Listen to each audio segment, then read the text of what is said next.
record annuel en séance à Paris à 5 747 points. Paris qui n'en finit pas de prendre de la hauteur, même si le CAC a ralenti la cadence et ne grappille au final que 0,15%. La bourse de Paris qui a donc temporisé en début de séance avant de reprendre son ascension, dopée par Wall Street qui flirte avec de nouveaux records à l'image du S&P 500 qui a franchi dès les premiers échanges le cap des 3040 points. Alors deux raisons qui expliquent cet optimisme des marchés. D'abord des avancées sur le front des négociations commerciales. Ce week-end, l'administration Trump a en effet annoncé que la phase 1 de l'accord était proche d'être finalisée. Une bonne nouvelle qu'a confirmé la Chine qui a fait un geste à l'attention des États-Unis en annonçant notamment la levée de l'embargo sur les importations de volailles américaines. Autre facteur de soutien pour les marchés et non des moindres, la réunion de politique monétaire de la Fed cette semaine qui alimente les anticipations de baisse de taux. Selon le baromètre FedWatch, la probabilité d'une baisse des taux d'un quart de point atteint désormais 94%. Autrement dit, si la Fed ne baisse pas ses taux comme l'anticipent les marchés,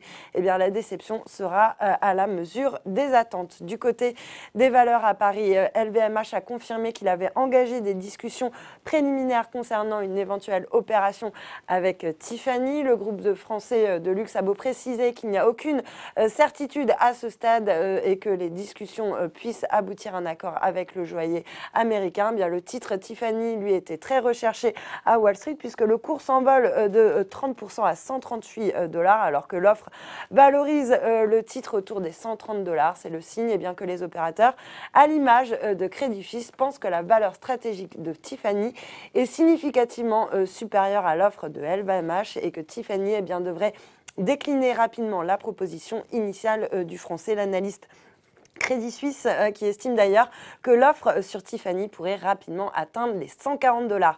Sur le SBF 120, on notera que Eurofins Scientifique était bien orienté après avoir dévoilé une croissance organique de 6,4% au troisième trimestre et confirmé sa capacité à atteindre ses objectifs 2019-2020. Et puis idem pour Ubisoft qui profite de rachats à bon compte après avoir dévissé vendredi dernier dans le sillage de ses résultats. Voilà, c'est tout pour ce soir, mais n'oubliez pas toute l'actu éco et finance est sur Boursorama.